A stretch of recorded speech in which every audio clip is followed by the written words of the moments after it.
Hey everyone, it's Ron Johnson, and this is the Ron Johnson Show on Locked On Sports Minnesota. On today's show, we got to talk about this. Is the Gophers coach, Ben Johnson, is this his swan song? Like, is he going to get fired if this season doesn't get turned around?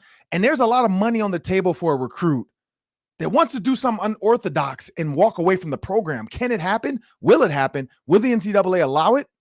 Coming up next on the Ron Johnson Show. Locked On Sports Minnesota Podcasts. It's endless Minnesota Vikings talk with the diverse voices of your local experts. Now the Ron Johnson Show.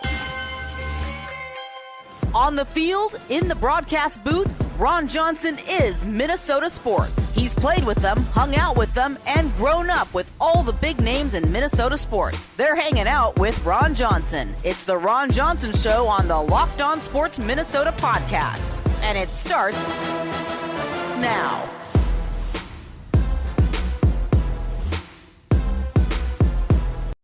Hey everyone, welcome to the Ron Johnson Show on Locked On Sports Minnesota's podcast network. I'm your host, Ron Johnson, and as I said, we have to talk about the Gophers basketball program, men's and women's. Lindsay Whalen made a comment about the girls program, and she said, I see good things coming. Just be patient. Just wait.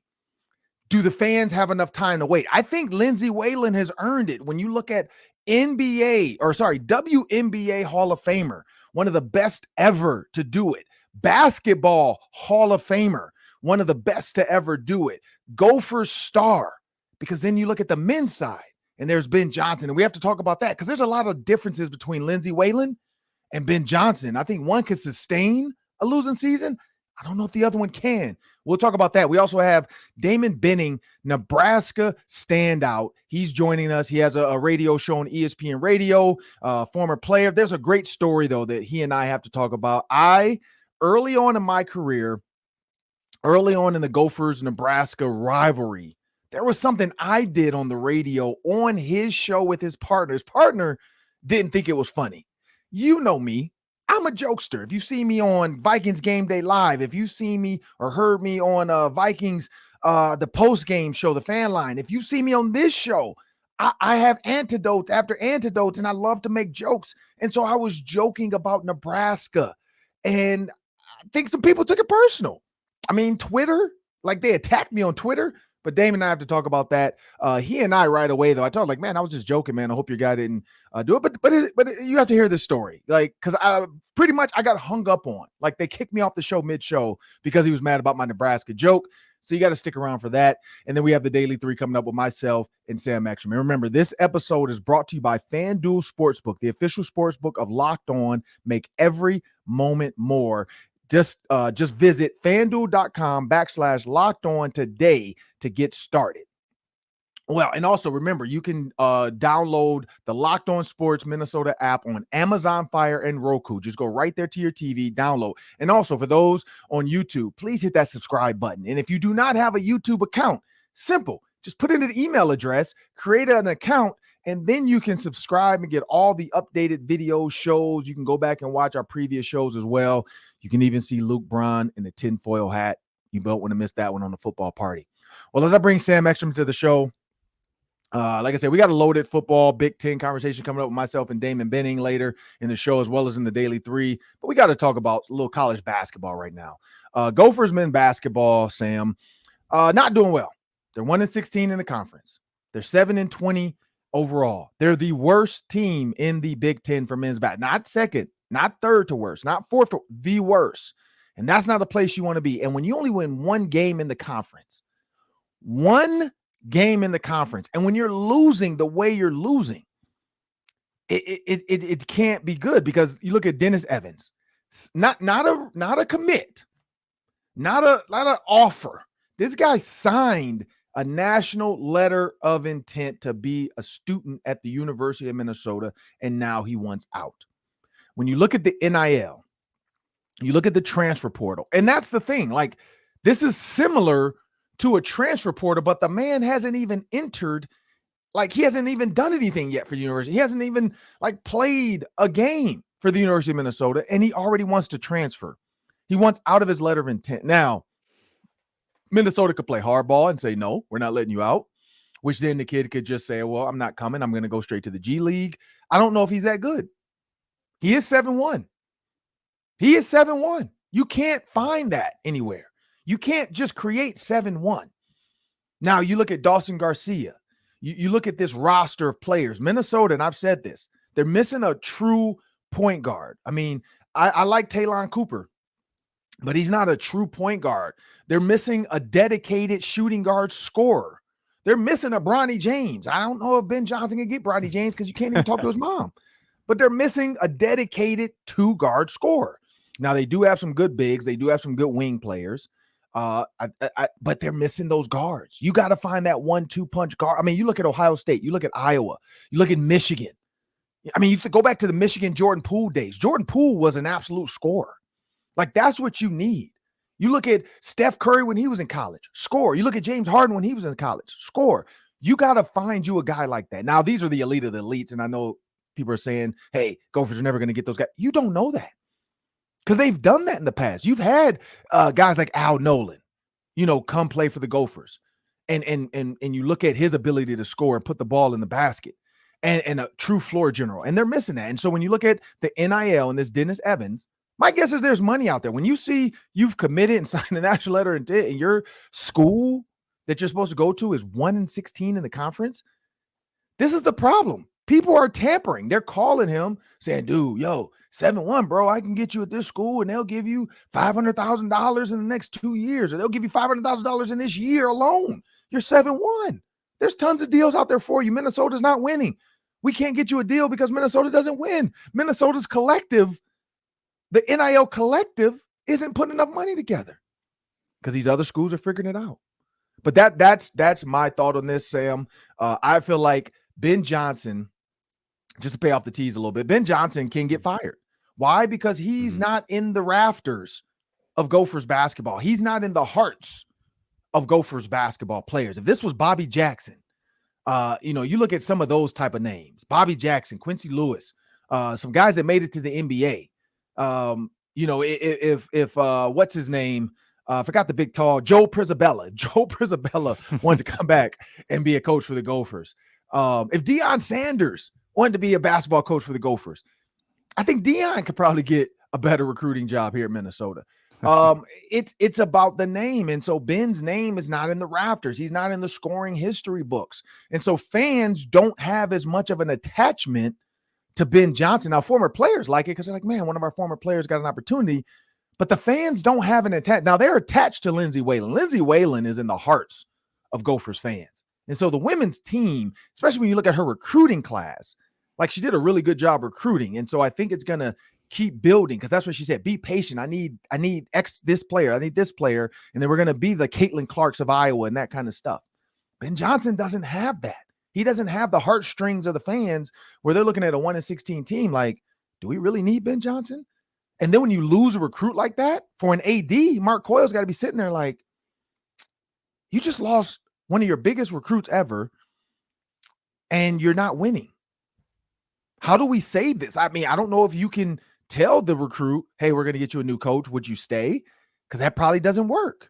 You could fire him early and see if he still wants to stay when you start to throw out the hot list of names that could be a potential coach. But that's the tough thing about basketball. Now, if Ben Johnson finds a way to I mean, because I don't even think you can get NIT at that point at 1-16 in the conference. Like, no. It's not even a bubble.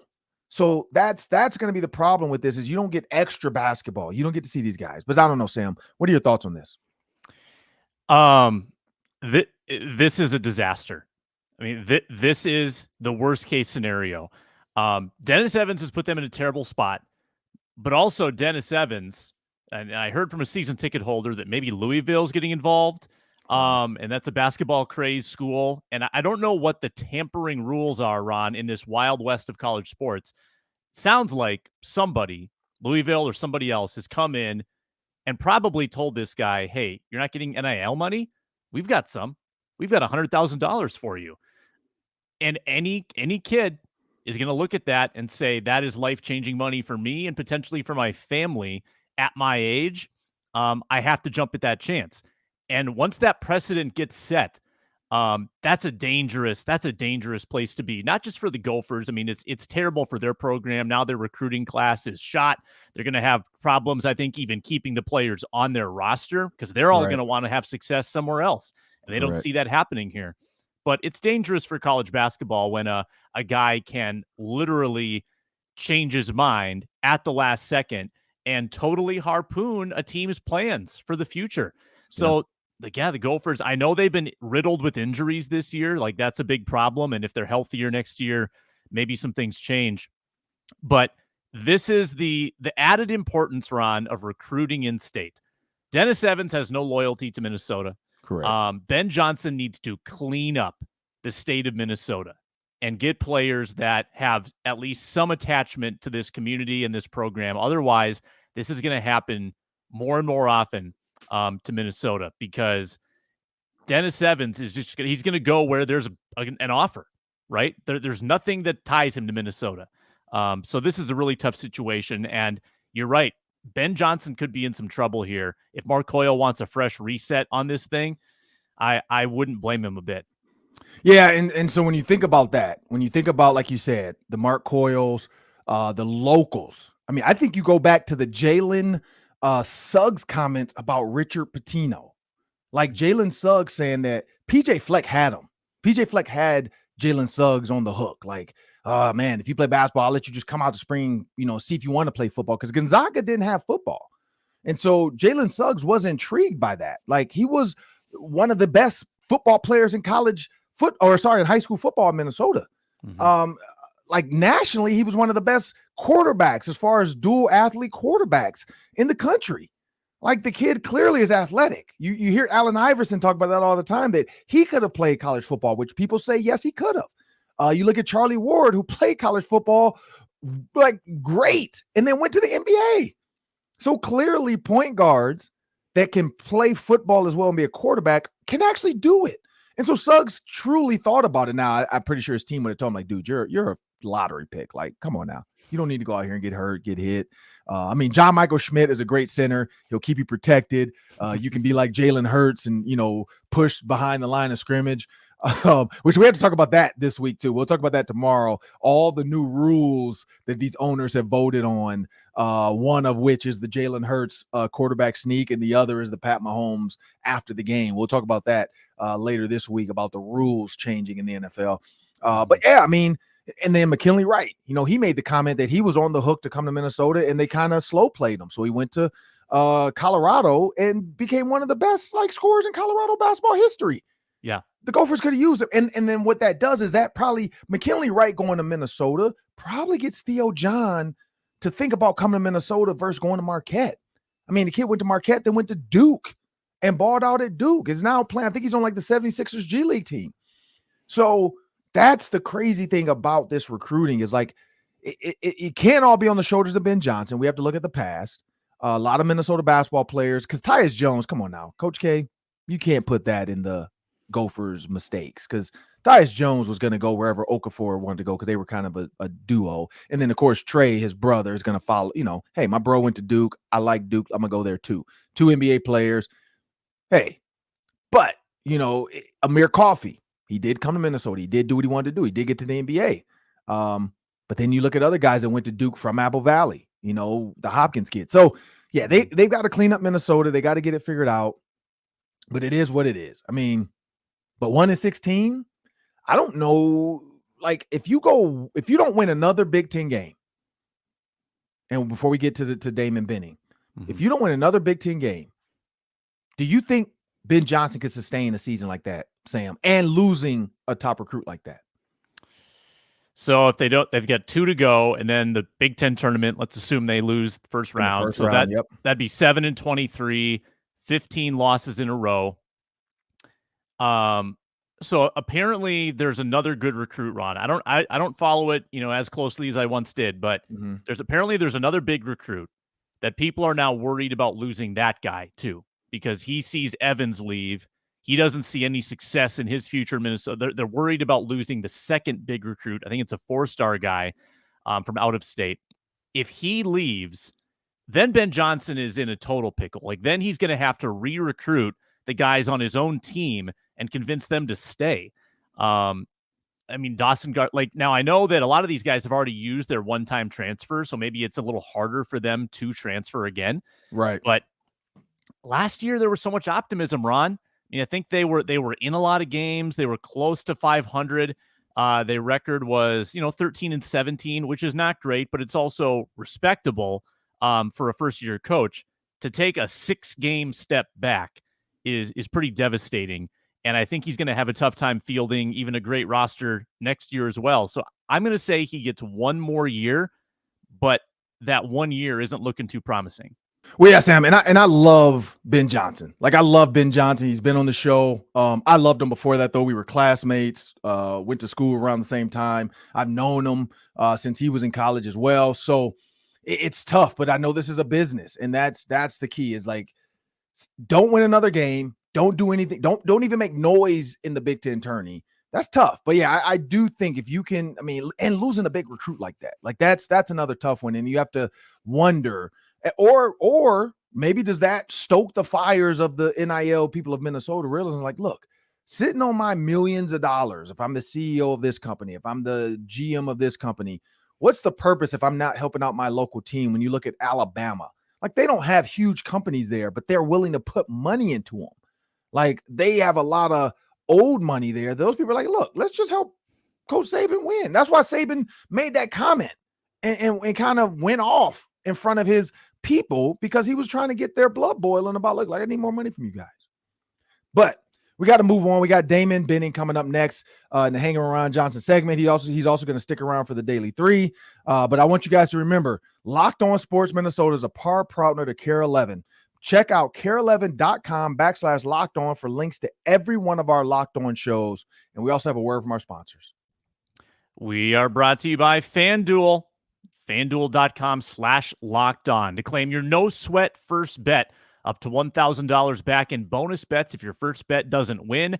The NBA is back from the All-Star break. A great time to get in the action as they gear up for the playoffs. Same with NHL as they go down the stretch. You can even wager on XFL action if you need a football fix in the NFL offseason. You can also pair your bets together in a same game parlay for a chance at bigger payouts. So that's FanDuel.com/locked on. FanDuel.com/locked on to get started with your no sweat first bet up to $1,000 back in bonus bets at FanDuel.com/locked on. Make every moment more. Well, now it's time to hang with Ron Johnson, and we have Damon Benning joining us. And like I said earlier, we gotta tell this story of what happened the first time I linked up with him on his show, which I'm gonna have to get back on his show now because I hope people understand it. I'm a joking guy. I like to have fun. But Damon Benning played football. Don't let the W on his shirt, for those watching on YouTube, don't let the W on his shirt fool you. He played at Nebraska. He was a part of back-to-back championships. Was a great, weapon in on the offense. He's now a defensive coordinator at high school. His son is going to come to the University of Minnesota. I mean, if you want to win in the Big Ten and you want to row the boat, I mean, you see the oar. We're going to have to get him an oar at some point. He's going to come to the University of Minnesota. I'm going to have to make sure I meet him when he comes up here on his visit.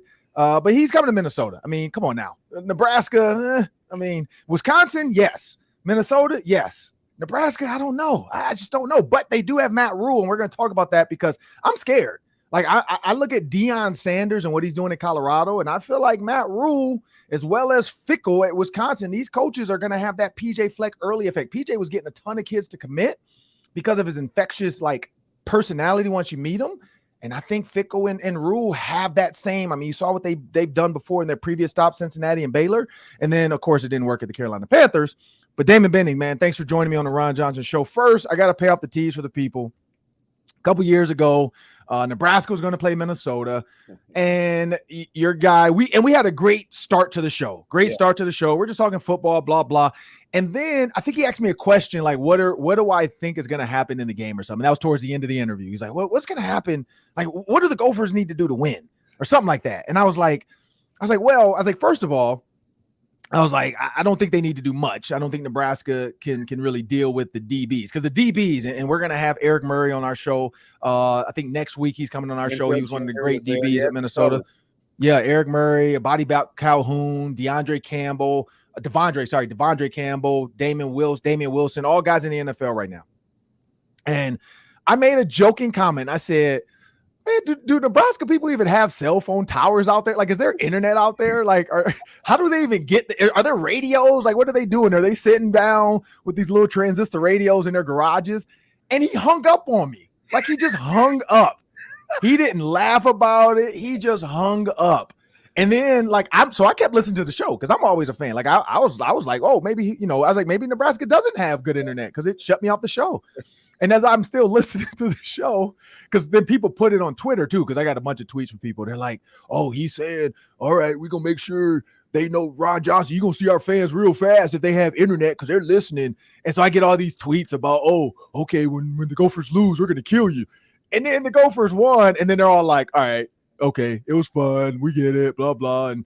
And so, Damon, what was going on, man? Like, I know you got the joke because you DM me right after, but your boy didn't get it. And I did, and I was like, well, I think he thought because you guys were kind of having a good back and forth, and I think once you get off like 2 shots in a row, usually like if it's a little give and take, but you kind of got on a roll, and we were kind of forced to sit there and take it. And he's like, well, this isn't going to happen on our show because his name came first. And so, when they hung up the phone, he was like, well, I don't know what that was all about. Like, why do you have to get personal? And I said, I'm just telling you, I don't think it was personal. I said, he's kind of like that. He's got a strong personality. You got to watch him on social media. Like, he's pretty sarcastic. And it took a second.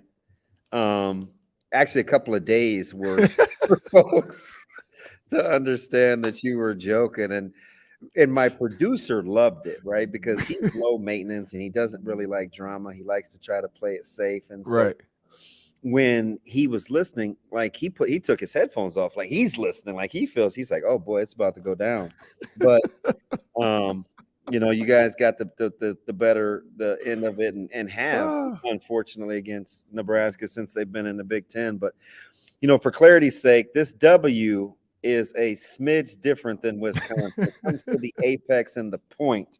It's Omaha West Side. It's where I coach. But Wisconsin has shown a ton of interest. But I have to answer that question a lot of times and state it looks kind of like the Badgers, but it's a lot like Omaha West Side. Yeah, well, and you did say you're a defensive coordinator now at that high school, Omaha West Side. By the way, Omaha, my daughter plays big time softball. She's only a 6th grader, but she's playing in a high school league.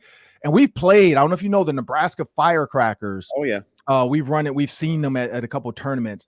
It's ridiculous. Like Sis Bates. I'm a big fan of Sis Bates. I know she played for the Nebraska Firecrackers. Even though she's from, I think, Chicago, but she went to Nebraska to play, and I get it because there's a girl here in Minnesota who's pitching for the Gophers now. She went to Chicago to play for a softball team. So I'm learning as my daughter, she's only 11, but we've been having to play these 13 and 14s tournaments. But it's been crazy to see that. But yeah, Nebraska, man, they have a buzzsaw of softball there. So yeah, I'm a dad of 2 daughters. So I think softball and volleyball, they're not volleyball. They are great. They're not quite self-sustaining in state, but it's really, really good where you get the top 3 or 4. Jordy Ball was one of our best a couple years ago. She's playing at Oklahoma, and Nebraska has a handful now. And it's one of those sports, man. You play softball here. We got some great facilities. It's big time. It is. Folks love their softball and volleyball here in the state. Yeah, I can't lie. My in-laws. I don't know where my daughter, she's 11, so I have no idea. I'm not even getting into that, but my in-laws live in Des Moines, so I know Nebraska is not that far from them. So, hour 40. Yeah. So I told him, I'm like, you know what? Who knows? Who knows where she ends up? If she ends up as a Cornhusker, I wouldn't care. I would love it. I would love it to death. But yeah, no, I do have a lot of respect because volleyball, I've watched them play volleyball. They are killers. Those kids, my daughter plays volleyball as well. In club now, we kind of took her out of the association programs and moved her over, just skill level and coaches recruiting her. So we're like, all right, fine. If you think she can hang with these girls, we'll trust you because she's the youngest on every team she plays on, but she's been just fine. And she's like it. And sometimes me and my wife have to remember she is 11. So we, when she's like, I don't feel like going to this extra practice, she'll do her normal practices, but then they have extras and she doesn't feel like going sometimes. And I have to dial back all right, if you want to go play with your friends, if you're like, you're 11, go do it. Like, I don't want to be that parent where I'm like, no, you're going to sports. You're going, like, I don't want her to, because I don't want her to hate it. And so right now she loves it. We let her pick between the two because they're both in season kind of right now. Softball, winter dome league for high school. And then volleyball as well. JO, they're in season right now. So it's kind of, both her coaches understand, like, hey, if she has this, we understand. If she needs to be at this, we understand. So, but no, your son, how is that? Let's talk about that real quick for the dads out there, former players, because I don't have sons, so I'm going to live through you for the next 4 years. How is that coaching your son? Like, what has that experience been like? Yeah, it's rewarding. I coached him kind of K through 5th. Okay. 6th grade, he didn't play, or excuse me, K through 4th. 5th grade, he didn't play. The organization that we were playing with kind of dissolved.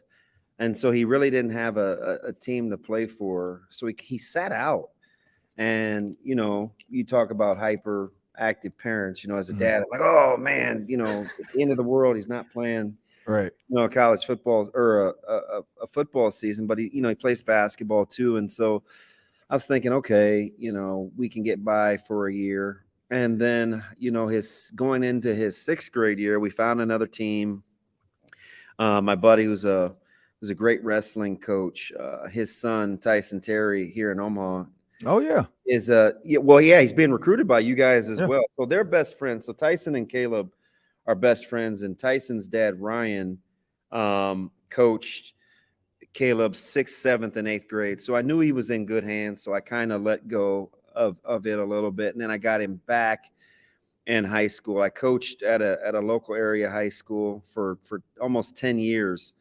And my kid didn't even pick my high school that I was coaching at. So, I'm like, wait, you don't want to come to Omaha North?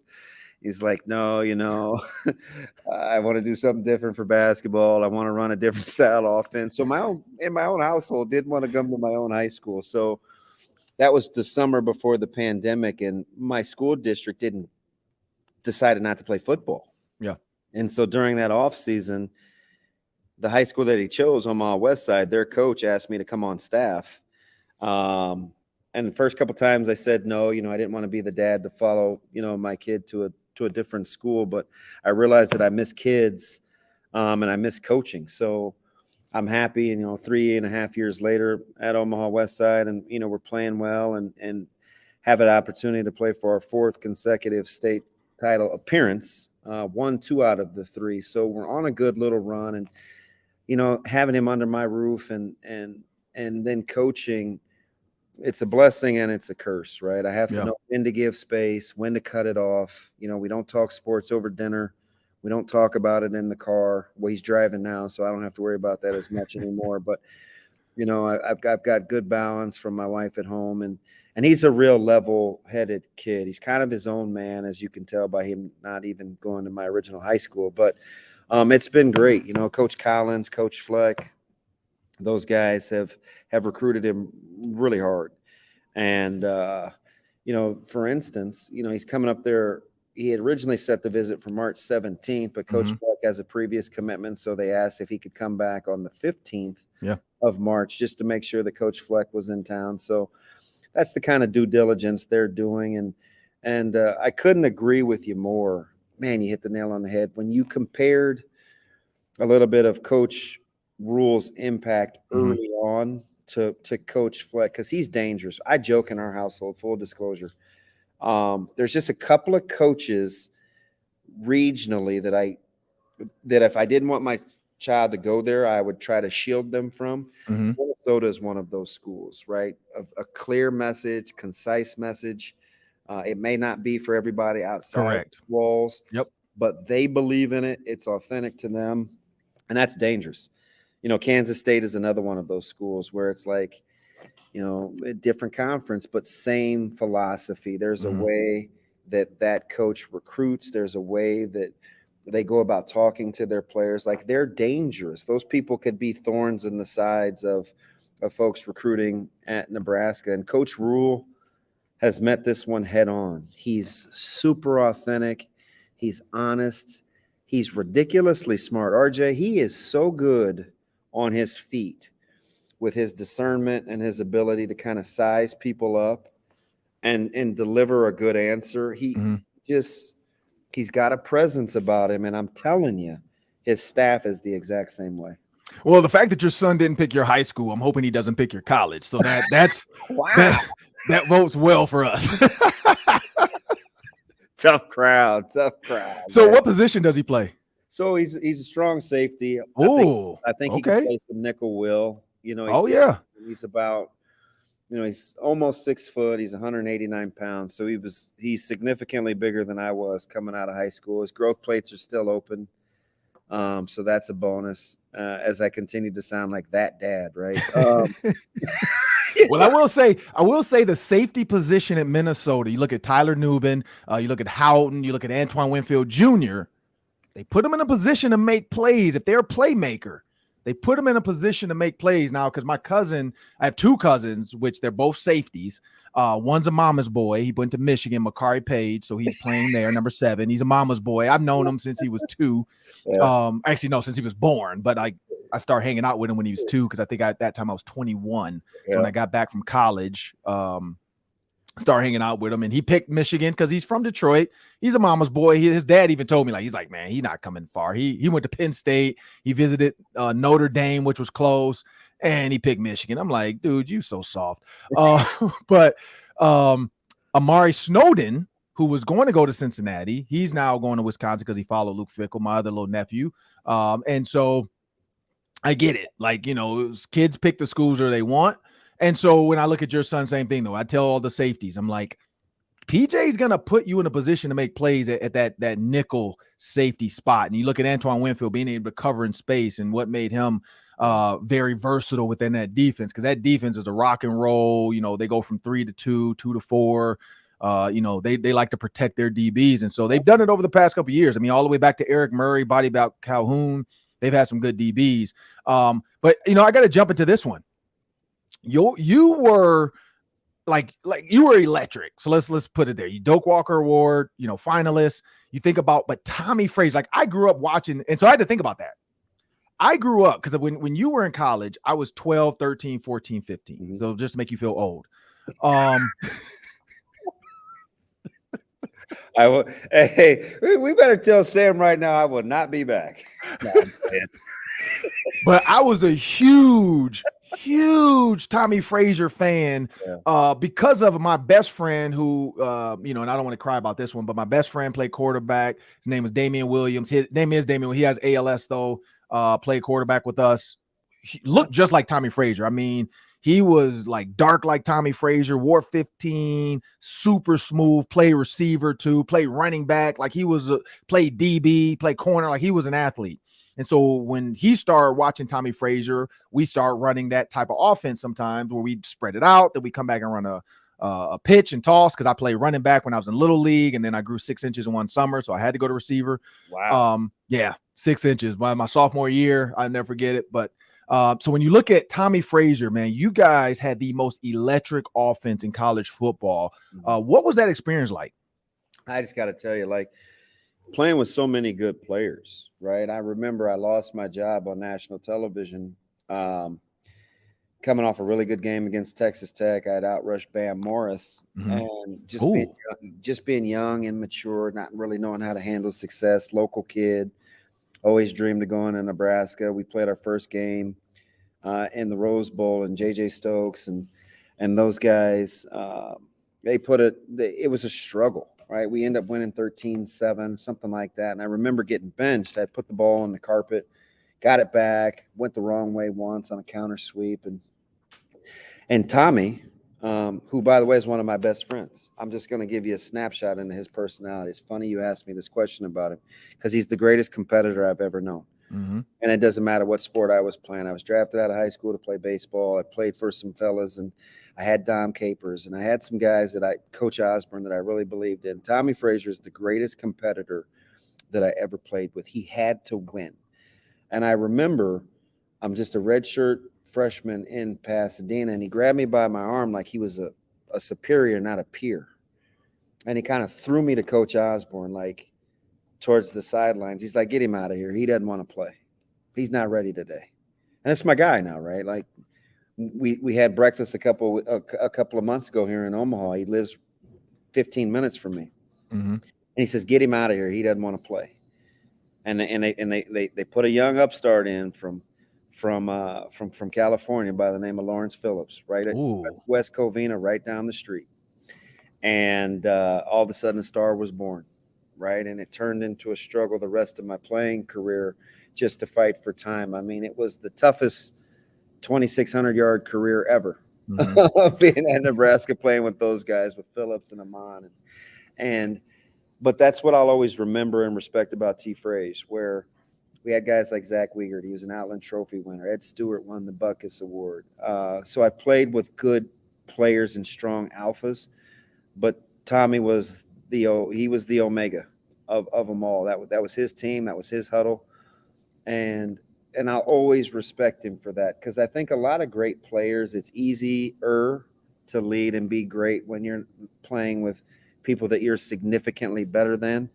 But it wasn't like that at Nebraska. You know, Lawrence was one of the greatest, if not the greatest, running back to ever play. Zach Wiegert, a two-time Outland Trophy finalist, a one-time winner. Will Shields. You know, I mentioned Ed Stewart, Trev Alberts in that bowl game. Our leader was Tommy Frazier. So I think that right there typifies his personality. He played his best in big games. And when I tell you he had to win, RJ, he had to win. Chess, tiddlywinks, rock, paper, scissors. He just has irrational confidence to this day. He would tell me if we went and played pickup. Now I box in my free time now, and he would tell me, "Don't care. We go to the ring. I could outlast you 4 or 5 rounds." I'm just thinking, there's no way. But he'd figure out a way to win. Like that's exactly who he is. Yeah, no, and that offense, I mean, when you think about that offense, the names you just named, you know, Bam Morris, you got Lawrence Phillips. I mean, that was the names of names. If you were a high school football player in the 90s, those were the names of names in college football. And then Osborne was one of the best coaches. Like Osborne, I feel like in the NIL would be better than Nick Saban, because I don't know if he'd have wanted us to get that much money, though. It would have been like advanced socialism, right? Like everybody would have got the same, but if you did it for a certain amount of time, you may get a little bit more. You may be in like the top tier insurance group, you know? I mean, Tommy Frazier would have been a college millionaire. Yeah. Like seriously, sure. Tommy Frazier would have been a college millionaire if you look at the NIL. Tom Osborne with that black shirt defense, like his entire defense would have had bread from jump. I think, remember, we were a product. We had Prop 48. And so correct. We were pulling guys regionally out of places around the country that other black athletes weren't getting the opportunity to go play. And Coach Osborne, on the heels of what Bob Devaney was doing, integrating that football team, Coach Osborne was way ahead of the game, getting guys recruiting nationally, knowing that for so long he was the only show in town. You know, you got the Oklahoma game and the bowl game, and he really used that to, picture perfect to get guys an education. Baron Miles, we got Prop 48, one of the greatest players to come out of Bayonne, New Jersey. And I remember all Baron wanted was one of the greatest corners ever, all 5'8" of him. All he wanted was an opportunity. Tyrone Williams out of Bradenton, Florida, Prop 48 guy, just wanted an opportunity. He was a 7-year NFL vet. Mm-hmm. He just had a knack for getting guys to buy in, be a part of something bigger than them, and you'd get the reward at the end. Like that was the essence of who Coach Osborne was. And last one before we get out of here, before we jump into the Daily 3, that's 3 questions, 3 minutes each. We're going to give Damon most of the time, and I'll pick up where he leaves off. Sam's going to join us on the show. One quick one, though, because you said something to me that took me back to our Mel Blount. We had Mel Blount on the show a while back. I'm a Steelers fan. He's my favorite. I got his biography. Mel's my guy. So Mel is my godfather. So Mel and my dad were teammates in 78 to 86. So, I got pictures with Mel at my dad's funeral. Because people always joke like there's no way Mel's 6'4", and so I haven't posted the pictures yet. Like I told people, when my dad died in 2018, I don't think I ever mourned it properly, and I'm just starting to do it. Wow, same year. we have a lot in common. Yeah, but Mel Blount, when he came to the funeral, him, Franco Harris, Mean Joe Green, Jack Lambert, Jack Ham. One thing Mel and I did was he joked, like we took a picture together because he's like, man, I still would lock you up. And I'm like, you're 6'4", your wingspan is probably 6'9". Yeah, your reach. Yep, you're right. Like his reach and his ability, his strength. But Mel Blount said something about black quarterbacks, and he actually made it happen. And Sam and I was on our show. He said he emailed Roger Goodell that Doug Williams had to be honored in the Super Bowl because of the 2 black quarterbacks, and it happened. Roger Goodell made it happen. He got Doug Williams out there. But Tommy Frazier, if you think about Jalen Hurts, because Tommy Frazier never truly got an opportunity because he was black. Let's be real. Had to go to Montreal. He had to go to Montreal to Alouettes. If Tommy Frazier is in today's football, do you think he has a bigger impact than Jalen Hurts or the same? It's about the same, I think, because they're both winners, and I don't want to disrespect Jalen Hurts, but I look at I look at the opportunity. RJ, look at Richardson coming out of Florida. Yeah. Can you imagine 20 years ago the same reverence for a black quarterback coming out with as little productivity, correct, in terms of actual wins as Richardson? Now it's like the way to go. Right. T. Frazier couldn't even get the Heisman when it came to Eddie George, right? It's like just the amount of disrespect in terms of being a dual threat quarterback. The RPO, which is really just the triple option. Correct. The run threat in the big, strong runners. Like, oh, man, I know, he tries to stay in, he's a minute-to-minute guy. He says it. He'll tell you, I try to stay in the moment. That's what makes me as T. Frazier. But, man, it's hard not to harken back because I look at what some of these quarterbacks are doing. There's Josh Allen, a 50% college quarterback completion percentage, but the athleticism and the big arm, we can do something with him. Yeah, those days, man, T. Frazier would have had a really, really good opportunity. Yeah, we'll have to find a way to link up with T. Frazier because I'm a huge fan, but he's definitely put a lot in football right now with that conversation that needs to happen. I'll send you his information when we get off. Appreciate it. Yeah, with the black quarterback, we got to get him on here. But we got the Daily 3 coming up next. That's myself, Sam, and Damon's going to stay with us on the show. And people, make sure you check out the Minnesota Football Party. That's 4 days a week, Monday to Thursday. Get your Vikings fix with Arif Hassan, Luke Inman, Luke Braun, and Sam Ekstrom on Locked On Sports Minnesota. And we have a word from our sponsors. Well, let me tell you about Built Bar before we start the Daily 3. Built Bar is a delicious treat that you can get in store now at Walmart and Sam's Club. You can get those 100% real chocolate protein bars and their fantastic flavors in the pharmacy section.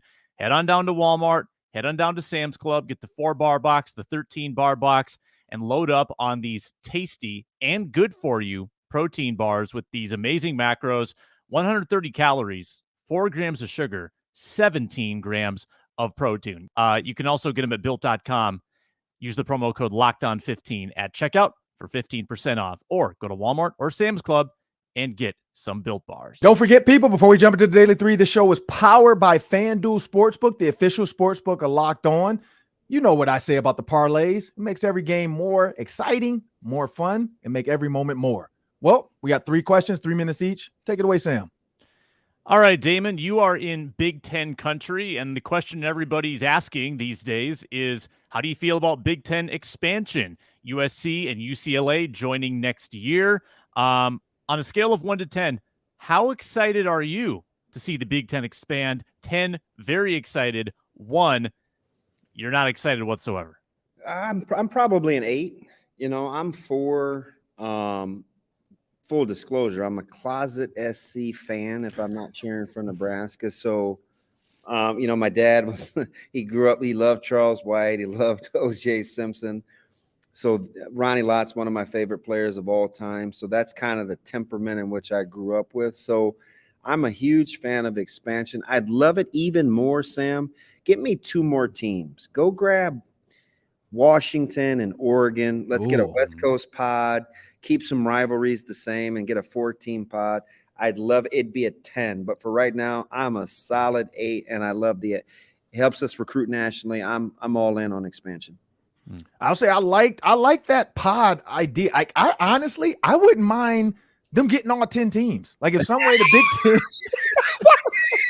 You better tell Kliakoff over at the Pac-12 that you're trying to take They're trying to piece this thing together, and you want everybody. Hey, if they can get to, and they don't all have to be from there. Like they can get Fresno to join. Maybe how about Notre Dame and Stanford? They get Notre Dame and Stanford. Like, yeah, if they get to 20, like that money is just going to grow and grow. And then you don't have to play, and nothing against those non-conference games, but they don't have to play those anymore. No. You know, your non-conference could be Minnesota, Fresno State, Nebraska versus Stanford, or, you know, Notre Dame versus Minnesota. And now you're getting some of those. And if you happen to win those games, it's going to take the Big Ten's rankings up so that the SEC can't keep saying they're the best. So I like that. And you know what's funny too? I'm like Keyshawn Johnson, and I got a chance. Keyshawn was our speaker at the rookie symposium when I was drafted in 2002.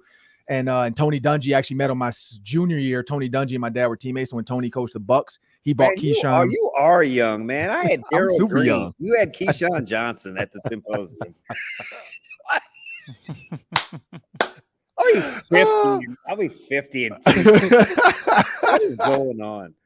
So I had Keyshawn, and I was a huge Keyshawn, like that Rose Bowl versus Northwestern. I'll never forget because a friend of mine, Gerald Conaway, played for Northwestern, and Keyshawn ripped him apart. And I could not that ESPN Sports Illustrated picture of Keyshawn spinning out of that, taking it to the house. Like I had that in my room growing up. I had the "Give Me the Damn Ball" from his book. I had all that. So me and Keyshawn at symposium, and then also when Tony, made it happen when I was in college. So yeah, I was a USC fan as well.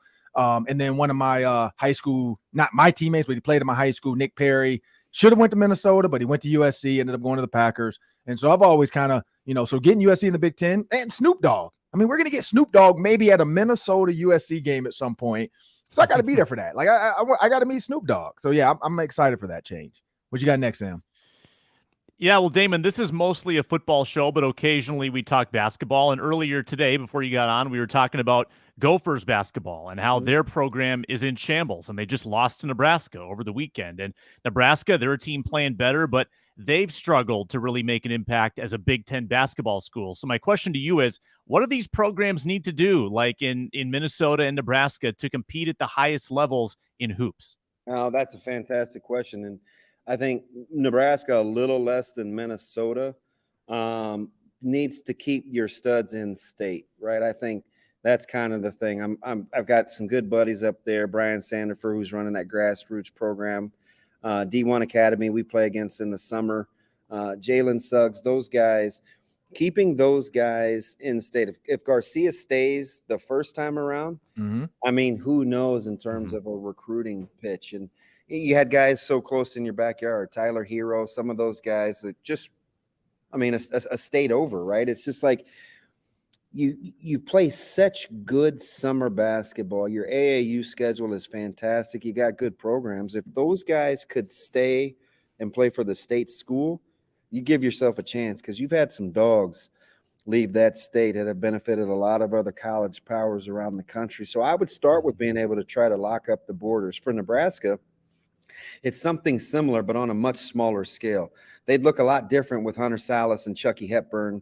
Jason Green went to Creighton, which is fine. It's in state. Another 4-star guy that was from right in our very own backyard. We've got another one that's at Virginia, who left Grand Island as the Gatorade Player of the Year. So if as the grassroots programs get going, keep those teams, those kids in state, and especially Minnesota.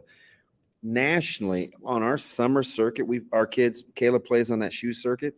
Minnesota is a power. The free tags of the world, we see that guy twice a summer, and he's a monster. That guy goes to Minnesota, that's a different – Danny Freetag goes to Minnesota, that's a different kind of recruiting power. I would start with keeping those good kids at home.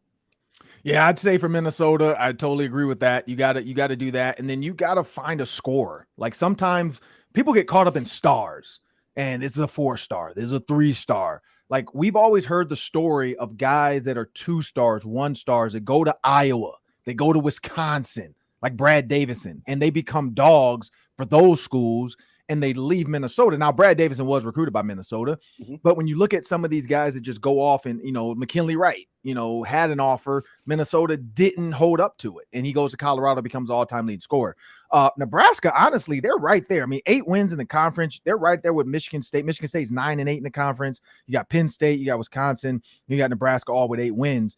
But you look at the overall, and I think that's the key, is Michigan State is finding ways to win in some of these bigger games, and they're playing up. Nebraska's kind of right there. And I think as the TV rights start to get bigger and Fox Sports is getting more involved, kids are more likely to stay at a school if they feel like, okay, they're winning and I can go play, versus going to Michigan State, going to Michigan and maybe riding the bench for 2 years. So I think that's going to be key too. These coaches need to figure out how to way to pitch coming to play, because you're going to play. And I would like Amir Coffey staying at Minnesota. Like, I'm going to let you play. And I think that's the key to keep these kids. But, Nebraska is definitely better than Minnesota right now. They're better than Ohio State. And Ohio State, for some reason, has fallen off. That's inexplicable. I have no idea what's going on in Columbus. It's maybe they're trying to get Bronny James. I don't know. Maybe their pitch is, you're going to be our savior. They're tanking for Bronny. What you got next, Sam? Yeah, last one. Back to football. Just flat out, I want your favorite to win the Big Ten next season in football. Is it Michigan, Ohio State, or is it a dark horse who's going to come in and win? Is it Nebraska? I'm going to take Michigan. I think they're the most prepared coming back, especially at the quarterback spot. They're hungry, being so close. And I think Harbaugh's on to something. As much as I hate to say it, I'll take Michigan as the early favorite. I won't get good odds because I think they will be the fave, but I'll take Michigan. I feel like, I do agree with that. I do like Michigan. You look at the running back coming back, feels like there's unfinished business there. That's going to be an early favorite for them. They're going to have to figure out their identity, though, because when your coach constantly keeps flirting with the NFL. And he keeps getting away with it. For every offseason he threatens to leave, they get better the next year. So I don't know what it is about that, but eventually it's gonna bite him, because I did reach out. I won't say the coach, a source on his staff, that he even said, I feel like he's gonna leave, and he's kind of alluded that some of us will go with him to the NFL. So it's real. Like, it's real. I have a friend on the staff, and he's like, hey, if he leaves, I'm go, because I was like, hey, if he leaves, are you going to go too? Because he's possibly going to come to the Vikings at the time. So that's why I wanted to know. I was like, are you going to come to Minnesota with him? He's like, yep, I'm coming. If he takes his job, and if he's offered the job, because he wasn't offered. If he's offered the job, I'm coming with him. And then, of course, Kevin O'Connell gets the job. But yeah, I think Michigan, but it's something about Ohio State reloading every year. And Marvin Harrison Jr., I coached his dad with the coach for 1 year. Marvin Harrison Jr., I feel like, is pissed off at the way his season ended. I think he's going to set the league on fire. Like, I think he wants to be the true clear-cut #1 pick next year. He's done. We know he's done. And he wants to be the Biletnikoff winner. So I feel like that might be the key to Ohio State. They're going to figure out the quarterback position, and that's where it's going to get dicey. But of course, NIL, they'll find somebody to come quarterback for them. But that'll do it for us today on the Daily. That'll do it for us in the Daily 3. I'm Ron Johnson. That's Sam Ekstrom. That's Damon Benning. We're definitely going to get Damon back, because as this basketball season goes, as his son picks Minnesota, we're going to have his son on to pick Minnesota on our show, put the hat on. But Damon, I want to thank you for joining me, man. I'm looking forward to connecting with you this week. Of course, when your son comes back, I'm going to try to get over to the University of Minnesota as well and just meet him. But Damon, before we get out of here, we always give the guests one little last minute thing. If you could go back and tell yourself, give yourself a piece of advice, what would that be? Your younger self. This one's easy. Show me your friends, show me your future. I'd have a better choice in my sphere of influence, and I would have lifted a lot more weights in high school. Well, I like that one. People, remember, if you want endless Vikings talk, make sure you subscribe to Locked On Sports Minnesota on YouTube, where you can find all of our videos, all of our shows, instant podcasts after every single game, and all the Vikings press conferences delivering all the biggest news. Like our videos and leave your thoughts in the comment section below, and let us know, who is your Big Ten favorite for football? Who's going to be out there? Who's going to be? Is it Michigan, Ohio State, or like Sam said, is it one other team that could win the Big Ten this year? Because that never happens every once in a while. It used to be Purdue, but they got a new coach. Probably not going to be them. Could it be PJ Fleck? It might be, because they've been right there in that West every year. This might be their year. I want to thank you. Have a great day.